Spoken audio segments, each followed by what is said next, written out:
The old red toolbox made a familiar clunk when Marcus set it down on the workbench.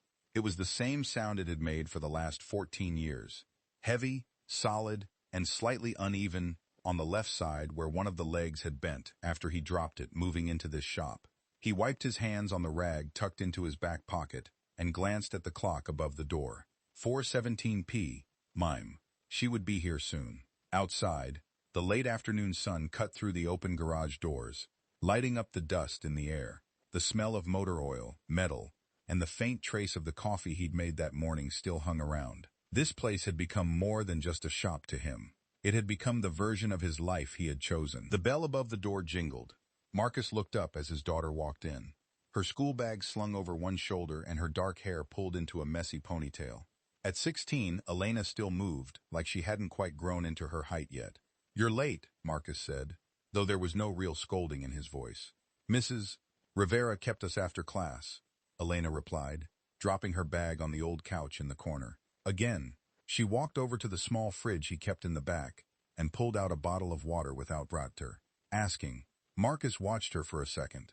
She looked tired, not just from school, but the kind of tired that came from watching money be tight every single month. "How was work today?" she asked, leaning against the workbench. "Same as always," Marcus said, picking up a wrench. "Mrs. Callahan's Honda needed new brake pads. Old man Rivera brought his truck in again. Said it's making a noise. It's been making that noise since 2009. Elena smiled a little, but it didn't last. Marcus noticed. He put the wrench down. "What's wrong?" She hesitated, then shrugged like it wasn't important. "Nothing. Just, some of the girls at school were talking about college again. One of them said her parents already put money aside for her. Like, a lot of money." Marcus felt the familiar tightness in his chest. Elena continued, staring at the floor. "I told them I'd probably just work for a couple years first. Save up? It's fine." She said it too casually, like she had already accepted that certain doors would stay closed for her. Marcus wiped his hands again, even though they were already clean. "Elena," he said quietly, "look at me." She lifted her eyes. "You don't have to decide anything right now," he said. "We'll figure it out. We always do." "I know," she said, but her voice was small. Marcus hated that sound. He hated that his daughter had learned to shrink her dreams to fit the size of their bank account. He hated that she never asked for things. Not new clothes, not a better phone, not even help with her books. She had learned too early that money was something other families had. What she didn't know was that her father had more money than most of those families combined. Marcus turned away and opened the hood of the old Ford he'd been working on. He needed something to do with his hands. 14 years ago, he had made a choice. After his wife died, he could have gone back to the life he had built before her. The big house, the expensive cars, the world where people knew his last name and treated him differently because of it. But he had seen what that world did to people. He had seen what it had started doing to him, so he walked away from it. He took what he needed, left the rest behind, and moved to this small town. He bought this garage with cash under a different name and started fixing cars for a living. He told himself it was for Elena, that she deserved to grow up somewhere real, with real people, without the poison that came with too much money. And for a long time, he believed he had done the right thing. But lately, watching her quietly accept that she would have to struggle for everything, he wasn't so sure anymore. "Dad?" Elena's voice pulled him back. "Yeah?" She was looking at him with that careful expression she sometimes got when she was trying to read him. "Are you okay? You've been quiet lately." Marcus forced a small smile. "I'm fine, kid. Just thinking about this damn truck." Elena didn't look convinced, but she let it go. She grabbed her bag and headed toward the door. "I'll start dinner," she said. "Don't stay too late." "I won't." She paused at the doorway and looked back at him. "Love you." "Love you too." After she left, Marcus stood alone in the garage for a long time. The tools were still in his hands, but he wasn't working anymore. He thought about the accounts sitting untouched in different banks. He thought about the house he still owned, 2 states away that he hadn't stepped foot in for over a decade. He thought about how easy it would be to change everything for her. But then he thought about what that kind of money did to people. He thought about his own father, about the cold dinners and the colder conversations, about how love had always come with conditions and expectations. He didn't want that for Elena. Still, watching her shrink herself today had hurt more than he expected. Marcus closed the hood of the truck and turned off the lights in the garage. As he locked the door behind him, he made the same promise he had made to himself for 14 years. Just a little longer. She's still young. She doesn't need to know yet. But deep down, a small, uncomfortable voice whispered something he didn't want to hear. What if she already needed to know? He pushed the thought away and started walking home. Marcus woke up at 5:40 every morning, the same way he had for the last 14 years. No alarm. His body had simply learned the time. He lay in bed for a minute, staring at the ceiling fan that had a small wobble on the left side, then got up and started his day. The house was small, 2 bedrooms, 1 bathroom, and a kitchen that was barely big enough for 2 people to stand in at the same time. It wasn't much, but it was paid for. That mattered more to him than anything else. He made coffee the way Elena liked it, strong, with just a little milk, and left her cup on the counter with a lid so it wouldn't get cold. Then he wrote a short note on the back of an old receipt and placed it next to the cup. Left early. Mrs. Callahan's car is still acting up. Eat something before school. Dad. He locked the door quietly behind him and walked the 6 blocks to the garage. The streets were still mostly empty at this hour. A few people were already out walking their dogs, and old Mr. Delgado was sitting on his porch like he did every morning, watching the world wake up. Marcus nodded at him as he passed. Mr. Delgado raised a hand in return but didn't speak. That was their relationship, quiet, respectful, and without unnecessary words. By the time Elena woke up, Marcus was already under the hood of Mrs. Washed, Callahan's old sedan, grease on his forearms and a flashlight between his teeth. He worked steadily, not rushing, but not wasting time either. The work kept his hands busy and his mind from wandering too far. Around 7:15, his phone buzzed in his pocket. He wiped his hands and checked it. Thanks for the coffee. I made toast. Don't forget to eat something too. Marcus smiled a little and typed back. Marcus, I will. Have a good day at school. He put the phone back in his pocket and went back to work. Elena had started texting him little things like this over the past year. Small reminders. Small worries. It made him both proud and uneasy at the same time. Proud because she cared. Uneasy because she had learned too early to worry about him. By midday, the garage was busy. 2 more cars had come in. A truck with a bad alternator and a minivan that needed an oil change. Marcus moved between them without complaint. He liked the rhythm of it, the predictability. Every problem had a solution if you looked long enough and worked carefully. Around 3:30, the bell above the door rang. Marcus looked up and saw Elena walking in again, this time with her friend Sophia. The 2 girls had been close since middle school. Sophia came from a big family, 5 kids, both parents working, and never enough money to go around. Marcus had always liked her. She was loud where Elena was quiet, and she never pretended to be anything she wasn't. Hey, Dad, Elena said, dropping her bag on the couch like always. Hey, Marcus replied, wiping his hands on the rag. How was school? Fine, she said, then hesitated. Actually, can I ask you something? Marcus straightened up. Go ahead. Elena glanced at Sophia, who gave her a small nod of encouragement. There's this trip, Elena said, for the juniors. It's to Washington, D.C. for 4 days. It's supposed to be really good for college applications, but it cost $800. She said the number carefully, like she already knew it was too much. Marcus felt something shift in his chest. Elena continued quickly. I know it's a lot.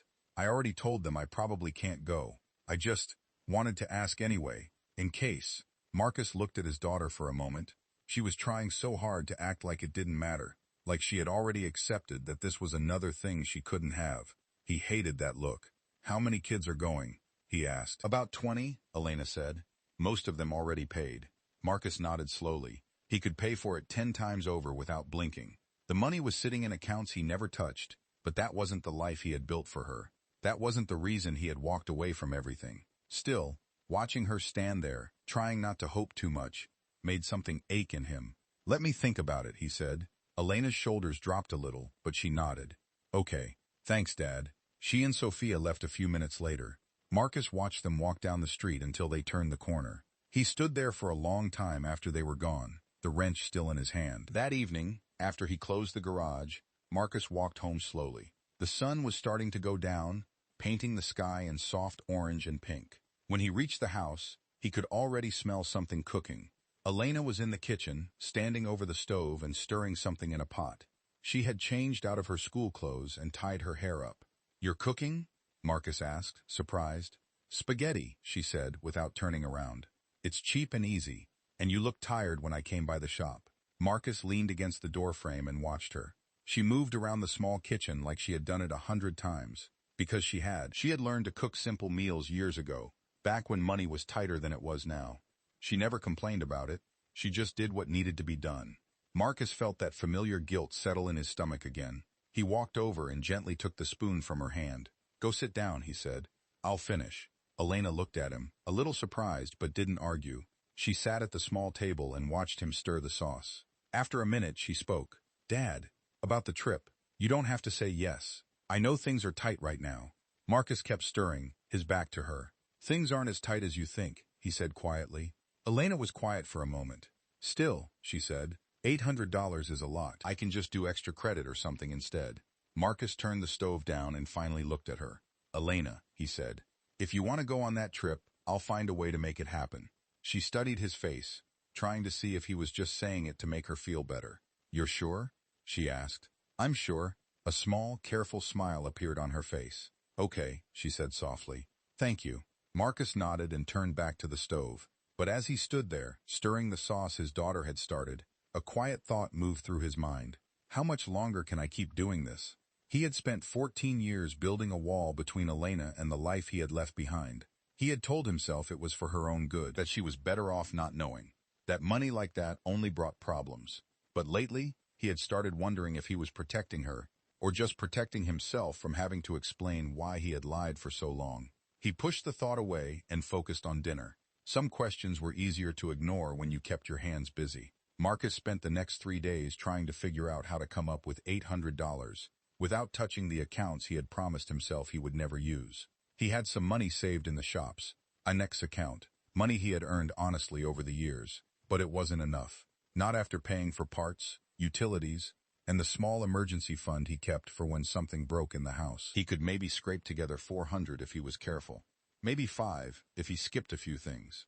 But not $800, not without dipping into what he had left behind. On Thursday evening, after Elena went to her room to do homework, Marcus sat at the kitchen table with a notebook and a pen. He wrote down numbers like he used to do when he first started the garage. Income, expenses, what he could cut. But no matter how many times he added and subtracted, the gap remained. He stared at the paper for a long time. Then he closed the notebook and pushed it away. The next morning, he woke up earlier than usual and opened his old laptop, the one he only used for taxes and nothing else. He logged into an account he hadn't touched in over a year. The balance stared back at him, calm and untouched. Marcus looked at the number for a long minute. It would take less than 2 minutes to transfer $800. Less than that to make the problem disappear. Elena could go on the trip. She wouldn't have to feel like she was missing out again. She wouldn't have to shrink herself one more time. His finger hovered over the trackpad. Then he closed the laptop. He told himself he would find another way. By Saturday, he still hadn't found one. That afternoon, Elena came into the garage while he was working on a transmission. She stood near the workbench for a while, watching him without saying anything. Marcus could feel her presence, but he didn't look up right away.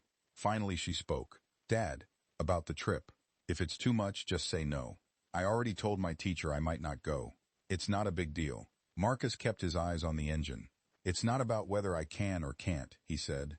"I just need a little more time to figure it out." Elena was quiet for a moment. "You always say that," she said softly, "and then you end up working extra hours or skipping things for yourself. I don't want you to do that again." Marcus finally looked at her. "I'm your father," he said.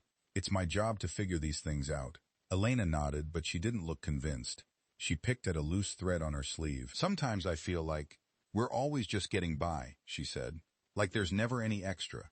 And I know you work really hard. I just don't want to make it harder for you." Marcus felt something sharp move through his chest. He wanted to tell her the truth right then.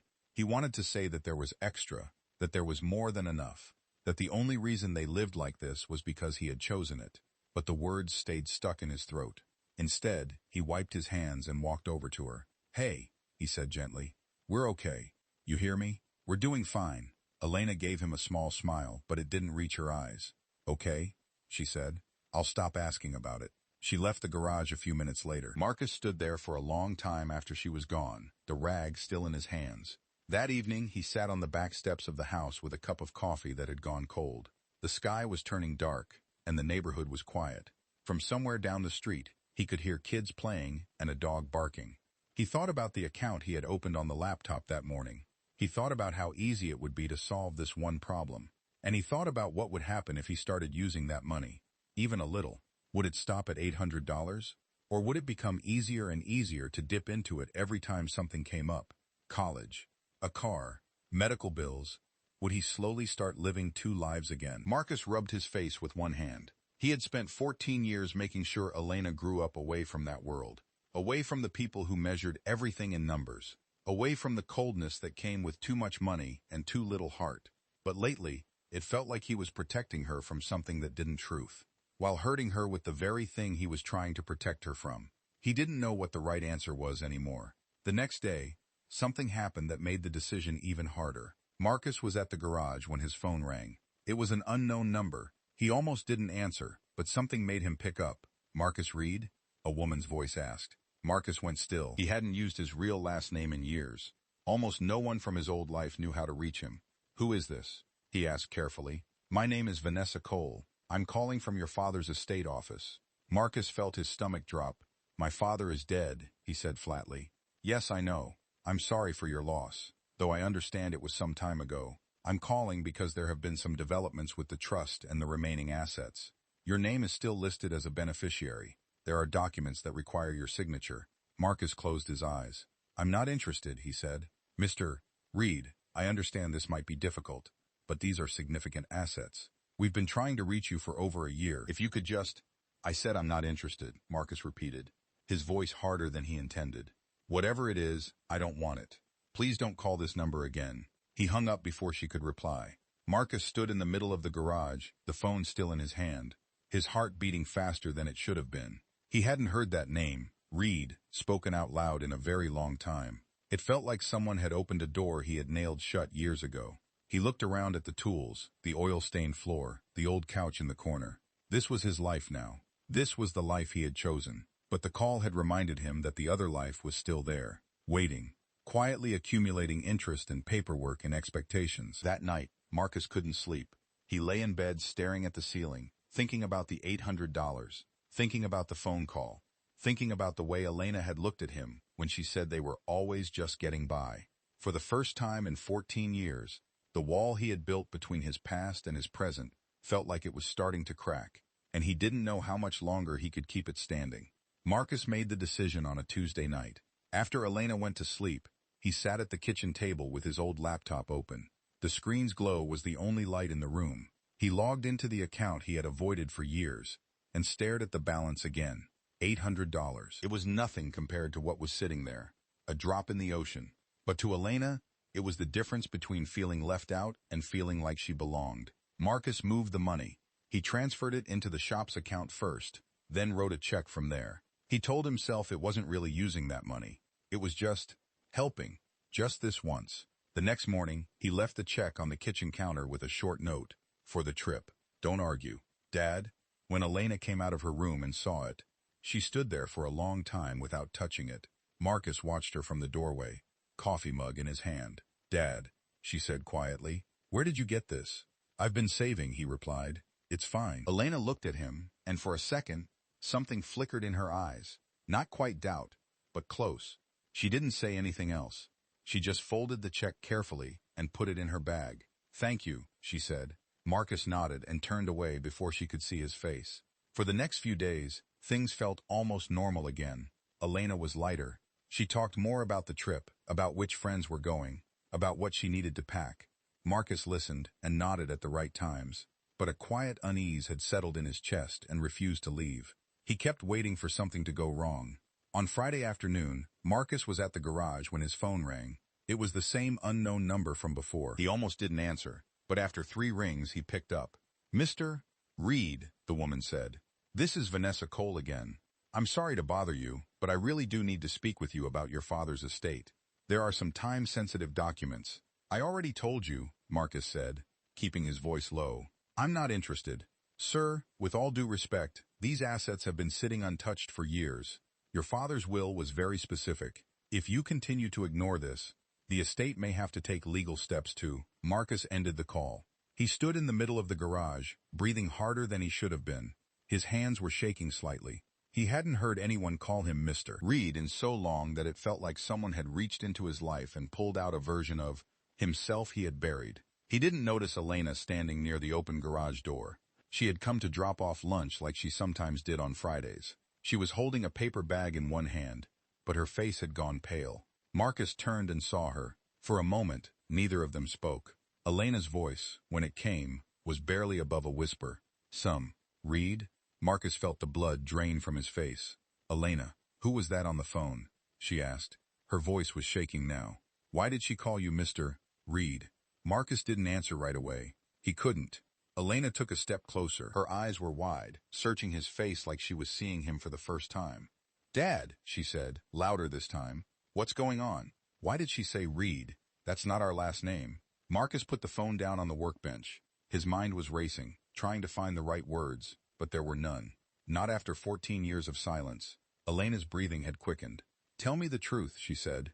Right now. Marcus looked at his daughter, the girl he had tried so hard to protect, and realized he had run out of lies. My name, he said slowly, is Marcus Reed. Elena stared at him. What does that mean? She asked. Why would you use a different name? Marcus swallowed. Because I didn't want anyone to know who I was, he said. Not here. Not with you. Elena took another step back. Know what? She asked. Dad, what are you not telling me? Marcus looked at the floor for a long moment. When he finally spoke, his voice was quiet and heavy. I wasn't always a mechanic, he said. Before your mother died, before we moved here, I had money, a lot of it. Elena didn't move. How much? She asked. Marcus hesitated. Enough that I could have paid for that trip 100 times over, he said. Enough that I could have sent you to any college you wanted without thinking twice. The words hung in the air between them.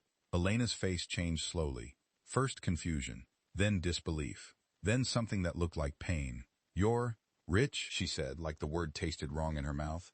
I was, Marcus corrected. I walked away from it. All of it. After your mom died, I didn't want that life anymore. I didn't want it for you. Elena let out a short, disbelieving laugh. So all this time, she said, her voice cracking, all these years of us struggling, of me feeling bad for even asking for new shoes or a school trip, you had money? Elena, you lied to me, she said. The words came out sharp and broken. Every single day, you let me think we were barely making it. You let me feel guilty for wanting things. And the whole time, you were sitting on millions? Marcus felt something inside him crack. I did it to protect you, he said. My family, the world I came from, it's not good. It's cold and selfish, and it destroys people. I didn't want you to grow up in that, but you didn't even give me a choice, Elena shouted. Tears were streaming down her face now. You decided everything for me. You decided I didn't deserve to know the truth about my own father. Marcus took a step toward her, but she moved back. Don't, she said. Just drink. She wiped her face with her sleeve, but the tears kept coming. I trusted you, she whispered. More than anyone. And you've been lying to me my whole life. Marcus had no answer for that. Elena looked at him one last time, hurt, angry, and completely lost, then turned and walked out of the garage. Marcus stood there alone, surrounded by tools and the smell of oil, feeling like the ground had been pulled out from under him. For 14 years, he had told himself he was doing the right thing. But as he watched his daughter walk away from him, he realized something he had been too afraid to admit. He hadn't been protecting her from his past. He had been protecting himself from having to face what that past had cost him. And now, the truth was out, and he had never felt more alone. Elena didn't come home that night. Marcus waited until past midnight, sitting on the couch with his phone in his hand. He had called her 3 times. She didn't pick up. He texted twice. No reply. Every hour that passed made the house feel emptier. Around 1:40 a.m., he finally got a message. Elena, I'm at Sophia's. I need space. Don't come looking for me. Marcus stared at the screen for a long time before putting the phone down. He didn't sleep that night. He just sat in the dark living room, thinking about every lie he had told over the past 14 years. They had all felt necessary at the time. Now they just felt cruel. The next morning, he went to the garage but couldn't bring himself to open it. He sat in his truck outside for almost an hour before finally driving back home. Elena came back 2 days later. She walked through the front door without knocking, her eyes red and tired. She didn't say anything at first. She just stood in the living room, looking at her father like she was trying to recognize him. Marcus stood up slowly. Elena, he started. She held up a hand. I don't want another lie, she said. Her voice was hoarse. If you're going to talk to me, it has to be the truth. All of it. Marcus nodded. He had already decided he wouldn't hide anything anymore. They sat at the kitchen table. For the first time in years, Marcus told her everything. He told her about his father, a cold, controlling man who measured love in money and power. He told her about the world he had grown up in, where people smiled at your face and stabbed you in the back the moment you turned around. He told her about meeting her mother, and how she had been the only good thing in that world. He told her how, after his wife died, he had looked at his newborn daughter and decided he would never let that world touch her. "I thought I was protecting you," Marcus said quietly. "I thought if you grew up without money, without expectations, without all the poison that came with it, you would be happier, stronger, real." Elena listened without interrupting. When he finished, she stayed quiet for a long time. Finally, she spoke. "You should have told me," she said. "Even if it was hard, even if you were scared. I spent my whole life thinking we were struggling because we had no choice. I felt guilty every time I wanted something.